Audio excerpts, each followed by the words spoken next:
Você já sentiu aquele arrepio vindo do nada no meio do calor do sertão? Aquela sensação estranha, como se tivesse alguém ali, te olhando, mesmo quando não tem ninguém por perto? Pois é, eu vivi isso. E o pior, eu era só um menino. Mas até hoje, aos 40 e poucos anos nas costas, eu ainda acordo no meio da noite com o grito do meu pai ecoando na minha cabeça e o som daquela coisa rosnando atrás da casa da fazenda. Mas antes de te contar o que aconteceu naquela noite maldita de São João, deixa eu te dizer como era a minha vida ali em Serra Talhada, antes do medo fazer morada no meu peito. Eu nasci e cresci no sertão. E se tem uma coisa que o povo de fora não entende, é que aqui a gente aprende cedo a ser forte. Eu era daqueles meninos de pé no chão, correndo atrás de bode, empinando papagaio feito de saco de pão, comendo manga direto do pé e levando bronca da minha mãe quando voltava todo arranhado do mato. A vida era simples, mas era feliz. Eu morava com meus pais e meus 2 irmãos numa casa grande de tijolo cru, daquelas que esquentam de dia e gelam de noite, rodeada de terra vermelha e uns pés de umbu e juazeiro no quintal.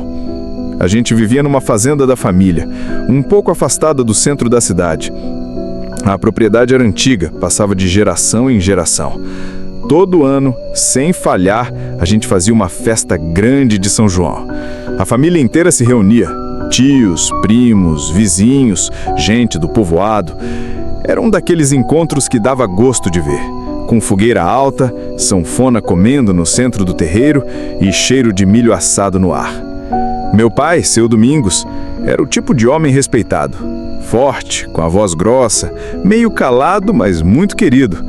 Era ele quem organizava tudo, desde a matança do porco até a distribuição da cachaça.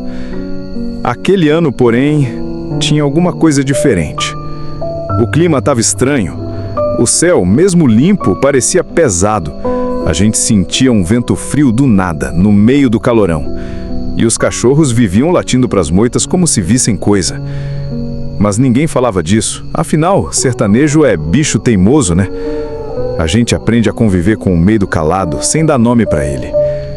E naquela noite eu reparei que minha avó, uma mulher já de idade, muito sábia, estava mais quieta do que o normal. Sentada na cadeira de balanço dela de frente para a fogueira, os olhos meio perdidos, ela estava com um terço na mão, murmurando umas preces baixinho, como quem tenta afastar alguma coisa ruim. Eu lembro que eu perguntei se ela estava passando mal e ela só respondeu: "Fica perto da fogueira, menino, e não vai sozinho lá para os matos, viu?" A frase dela ficou martelando na minha cabeça, porque minha avó nunca foi de medo, sempre foi firme. Se até ela estava com receio, alguma coisa muito errada estava para acontecer. E naquele momento eu comecei a perceber pequenos detalhes. A fogueira parecia que tremeluzia mais do que o normal. As sombras dançavam no chão como se tivessem vida própria. E por um instante eu juro que ouvi um estalo vindo do meio da mata. Um estalo seco, como galho quebrando sobre algo pesado. Mas aí tocaram o triângulo, alguém soltou um rojão, a festa voltou a encher o terreiro de barulho e eu tentei esquecer aquilo. Tentei. Só que mesmo rindo com meus primos e comendo bolho de milho, aquele pressentimento ruim não saiu de perto de mim. Era como se alguma coisa estivesse ali, por trás de tudo, esperando o momento certo para aparecer. E apareceu. A noite tinha avançado. A fogueira estalava alto, cuspindo faísca para cima como se gritasse algum aviso. O cheiro de pólvora misturado com fumaça de lenha enchia o ar. E a música corria solta. Sanfona, triângulos, a bumba, tudo vibrando no coração do terreiro. Gente dançando, rindo, pulando fogueira, bebendo quentão. Mas eu estava com o olho atento, porque alguma coisa dentro de mim dizia: "Fica esperto, Jurandir, essa noite não termina bem." Lá para as 11 da noite, meu pai chamou meu tio Zeca para ajudar a pegar mais lenha ali perto do cercado. O estoque da fogueira estava acabando e ninguém queria deixar o fogo morrer antes do forró. Lembro direitinho.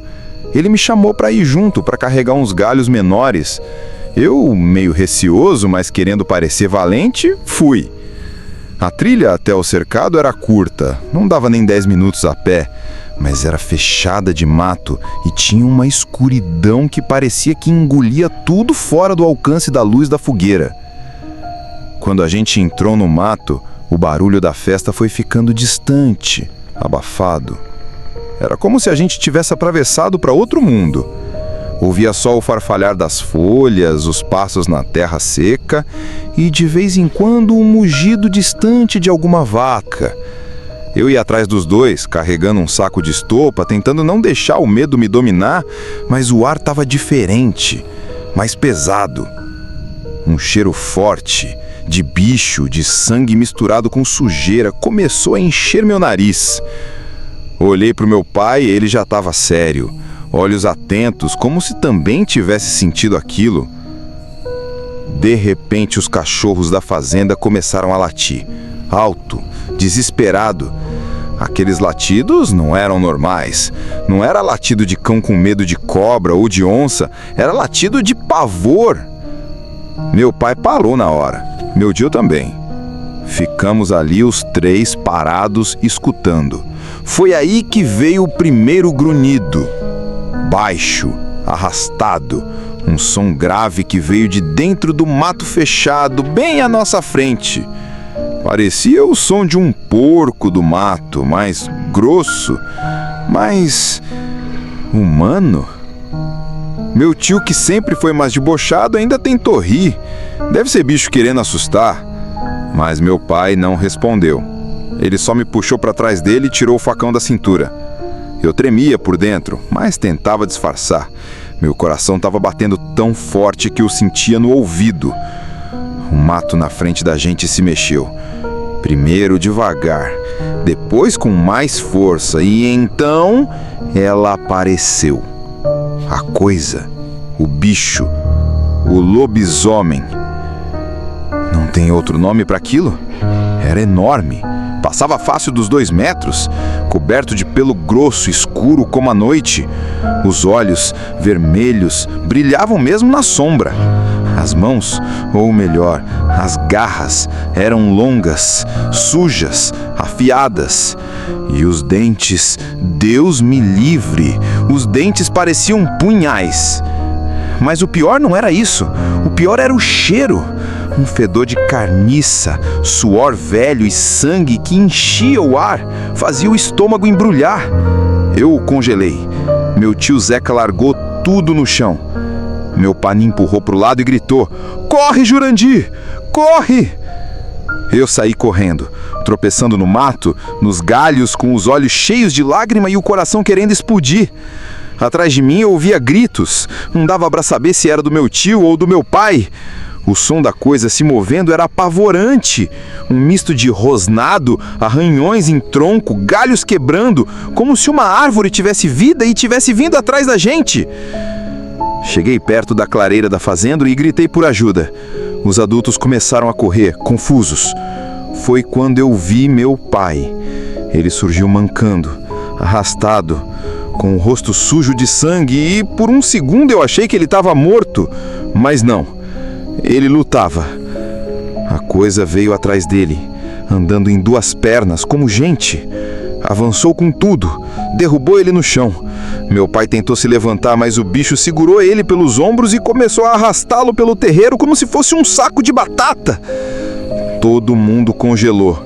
As pessoas gritavam, mas ninguém se movia. Foi aí, naquele instante, que alguma coisa dentro de mim estalou.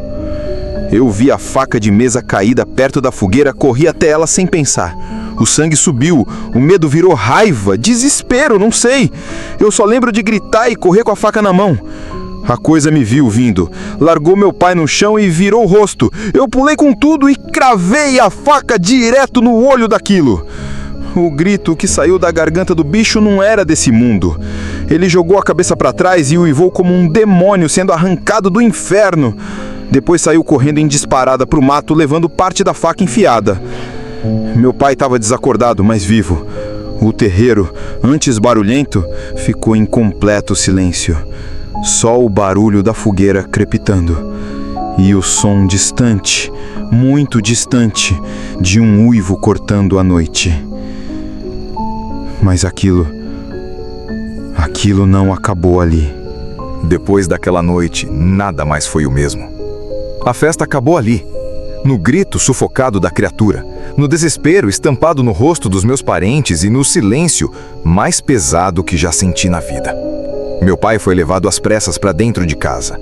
Minha mãe gritava, chorava, segurando ele nos braços como se quisesse trazê-lo de volta pela força do amor. O rosto dele estava coberto de sangue seco e arranhões profundos no peito e nos ombros, como se garras de ferro tivessem tentado abrir ele no meio.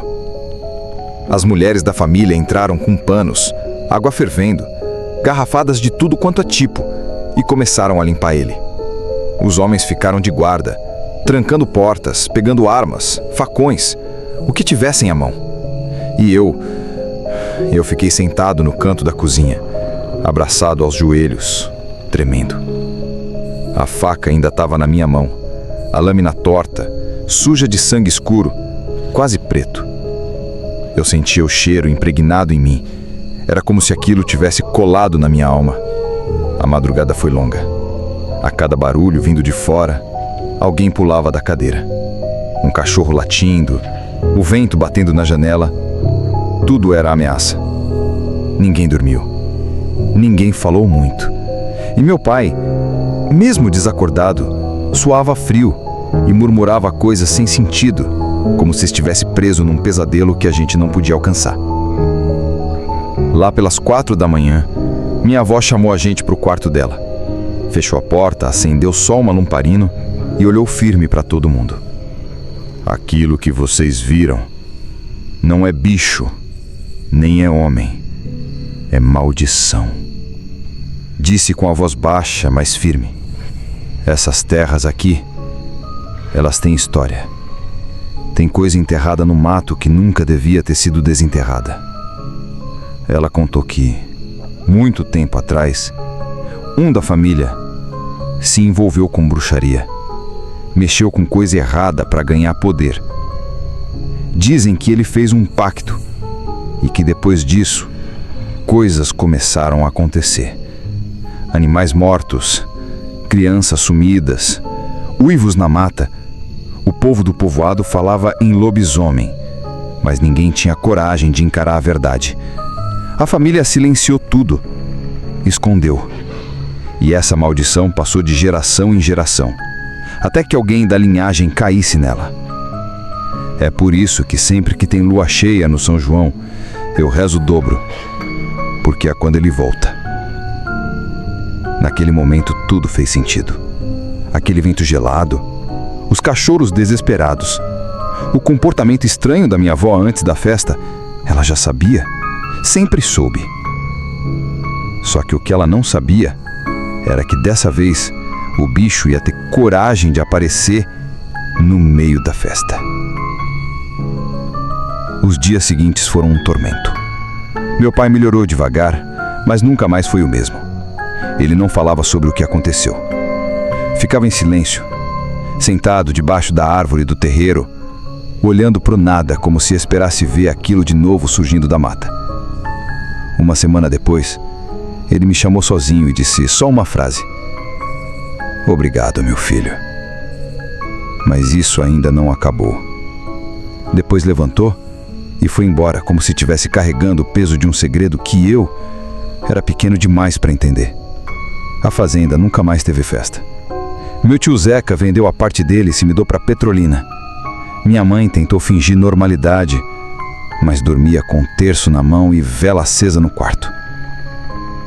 E eu comecei a ter pesadelos. Sempre o mesmo.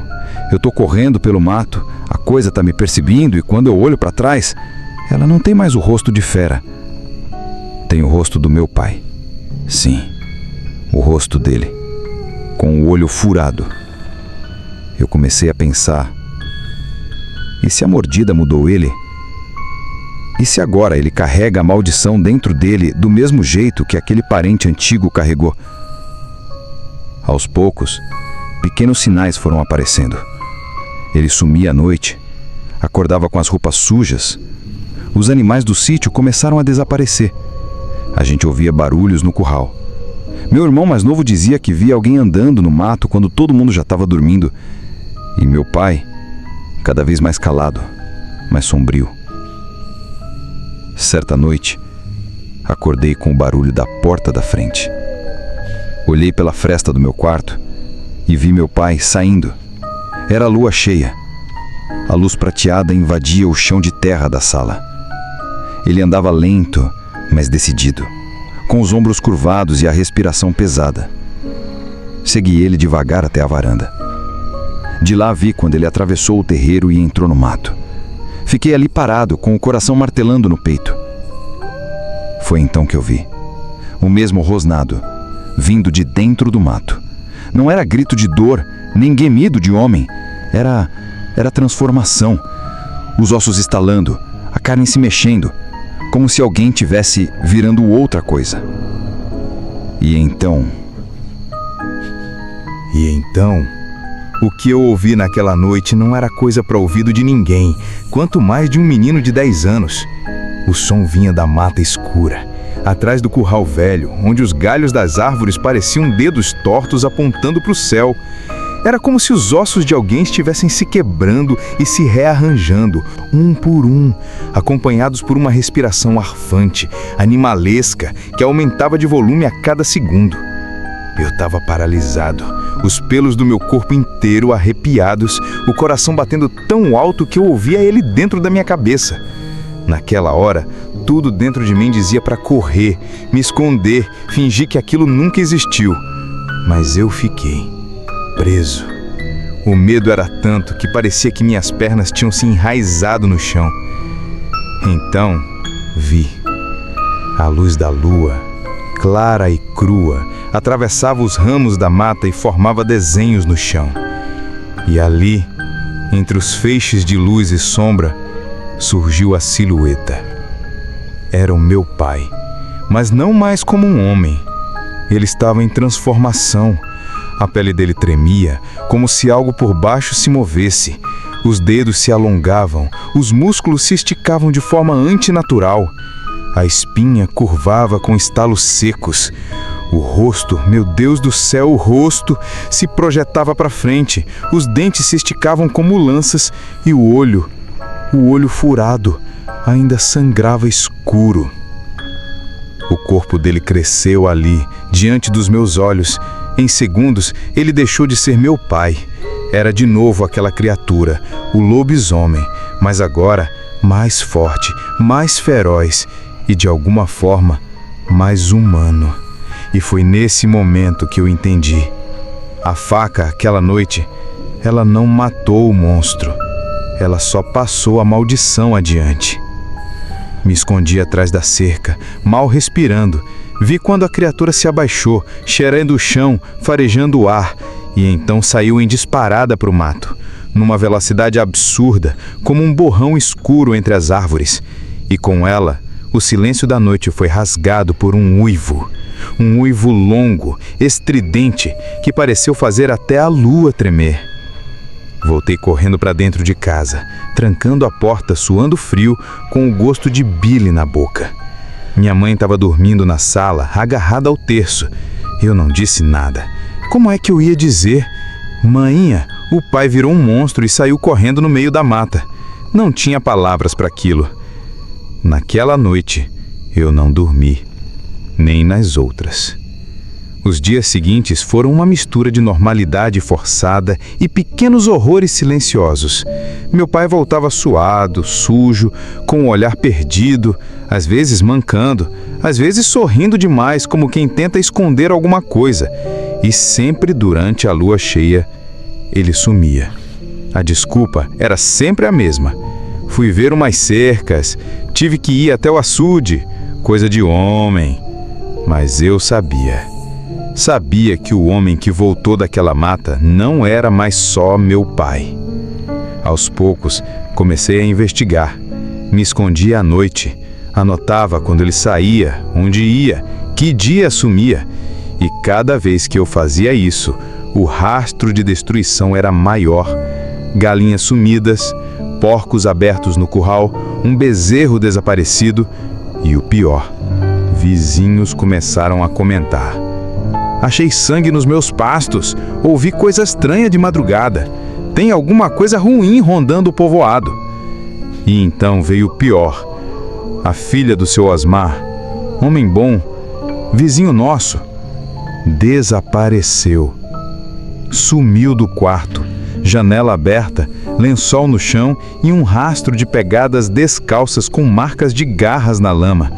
A cidade entrou em choque. Polícia, buscas, cachorro farejador, helicóptero, nada, nem sinal dela. E o que me gelou o sangue foi ver meu pai sentado na varanda, olhando para o horizonte, com o olhar mais frio que eu já vi. Sem emoção, como se já soubesse de tudo. Nessa noite, tomei uma decisão. Eu ia seguir ele até o fim. Me preparei, peguei uma faca nova, levei um lampião, esperei ele sair e fui atrás. Andamos mais de 1 hora pela mata fechada, só o som dos grilos, da minha respiração e o barulho dos pés dele esmagando galhos. Ele parou numa clareira que eu nunca tinha visto antes. No centro havia pedras em círculo, ossos espalhados, um cheiro de carne crua, podre, úmida. Ele começou a se ajoelhar, tirou a camisa, olhou para o céu e então começou a transformação. Mas dessa vez, ele não estava sozinho. Quando meu pai começou a se contorcer, arfando, com os músculos se rasgando e a pele vibrando, eu percebi que havia algo se mexendo nas sombras. Vultos. Vultos enormes, andando em 2 pernas, com olhos acesos como brasa. Saindo do mato, surgiram 3 outras criaturas, idênticas àquela que quase levou meu pai na noite da festa.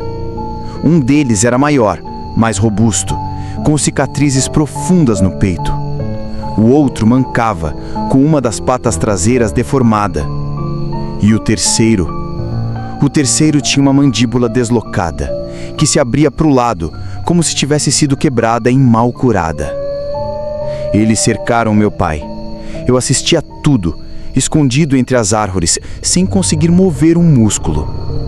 A transformação dele se completou ali, diante dos outros, como um ritual. O corpo dele se esticou. Os pelos cresceram aos tufos. As garras rasgaram o chão.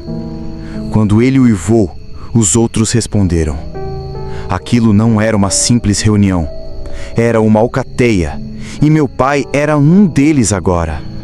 O líder, o grandalhão com as cicatrizes, se aproximou. Eles se cheiraram.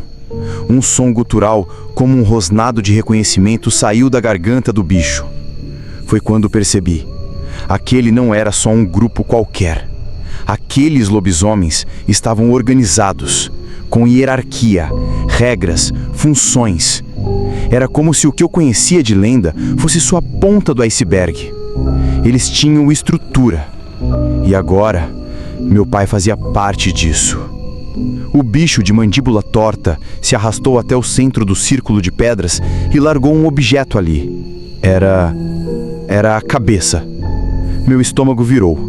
Era a menina desaparecida. Eu quase gritei. Tive que morder o punho para me conter. Eles tinham matado ela. Tinham levado ela para cá como oferenda, como um troféu, como se fosse nada. Aquilo ultrapassava qualquer limite do que eu achava possível. A raiva que eu senti foi tão grande que ofuscou até o medo. Mas antes que eu pensasse em fazer qualquer coisa, uma das criaturas levantou o focinho, farejou o ar, deu um passo na minha direção, depois outro. O som do mato estalando sob o peso daquilo me fez gelar inteiro. Eles tinham me sentido. Eu estava condenado. Eu sabia. Me virei e corri. Corria com o coração na boca, o peito queimando, a mata arranhando meus braços, os espinhos rasgando minhas pernas. Ouvi os galhos sendo partidos atrás de mim. Eles vinham, rápidos, famintos, como predadores em caça. E eu era presa. Tentei despistar, Me joguei num córrego seco, rolei por um barranco, entrei por uma fenda entre pedras. Os rosnados ecoavam em volta. Por milagre, consegui me enfiar num buraco entre duas pedras grandes. Fiquei ali, encolhido, sem respirar. Eles passaram correndo. Um deles chegou a parar em cima da pedra onde eu me escondia. Eu via as garras batendo na pedra, sentia o cheiro pútrido da saliva pingando. Mas eles não me acharam. Foram embora, devorando o mato ao redor, uivando de ódio. Fiquei ali até o dia amanhecer. Quando voltei para casa, minha mãe estava desesperada. Perguntou onde eu tinha ido, por que estava machucado. Eu não consegui falar, não naquela hora. Eu só dizia, pai, pai, e desmaiava. Ele apareceu em casa no fim da manhã, limpinho, de roupa trocada, como se nada tivesse acontecido. Sorriu para mim, me deu um tapinha no ombro, acordou o dorminhoco. Eu quis gritar, quis bater nele, mas o que eu fiz foi olhar no fundo dos olhos dele. E vi o olho furado, ainda lá, mas diferente. Como se tivesse algo se movendo por dentro da cavidade, vivo, pulsando. Nos dias seguintes, tentei juntar coragem para contar para alguém, mas quem ia acreditar? Um menino dizendo que o próprio pai virou lobisomem e faz parte de uma seita de monstros que matam gente na mata? Ninguém, e eu sabia. Se falasse, eu morria. Eles voltariam, todos eles, e não ia sobrar nem meu nome. O povo nunca encontrou o corpo da menina. A polícia disse que foi algum maníaco da região. O caso esfriou. As buscas cessaram. Mas eu sabia. E eu carregava isso sozinho. Aos poucos, comecei a planejar. Eu tinha que sair dali. Tinha que fugir daquela fazenda, daquela cidade, daquela família. Meu pai podia estar sorrindo por fora, mas eu sabia que por dentro ele era fera. E fera não dorme. Ela espera, observa, escolhe o momento certo para atacar. E numa dessas noites, ele ia escolher de novo. Mas antes disso, eu tinha que fazer o que precisava ser feito. Aquela era a última vez. Eu tinha decidido. Passei semanas preparando tudo em silêncio. Reforcei a porta do meu quarto com tábuas por dentro, escondi ferramentas sob o colchão, afiei uma estaca de madeira, roubei sal grosso da despensa da minha avó e um frasco de água benta que ela mantinha num armário trancado, herdado do padre velho que benzia o povoado uma vez por ano. Eu não sabia exatamente o que funcionaria, mas sabia que teria só uma chance. Esperei a próxima lua cheia. Naquela noite, o céu parecia mais claro do que nunca, como se até a própria natureza estivesse revelando que deveria ficar escondido. O terreiro brilhava prateado, e os cachorros, eles já não latiam mais. Pareciam saber que não adiantava, que a coisa que rondava ali não era mais só um animal. Meu pai sumiu logo depois do jantar, como sempre. Disse que ia verificar umas armadilhas. Minha mãe nem questionou mais. O silêncio dela, o olhar perdido, mostravam que ela também sabia. Mas, assim como eu por tanto tempo, preferia se agarrar à negação do que encarar o inferno de frente. Dessa vez, fui atrás com tudo que tinha preparado. Segui os rastros dele até a mesma clareira, a dos ossos e das pedras. O cheiro era mais forte, mais podre, como se algo estivesse apodrecendo de dentro para fora. Quando cheguei, ele já estava lá. Me esperava, transformado, totalmente lobo, totalmente homem. Aquilo não era mais meu pai.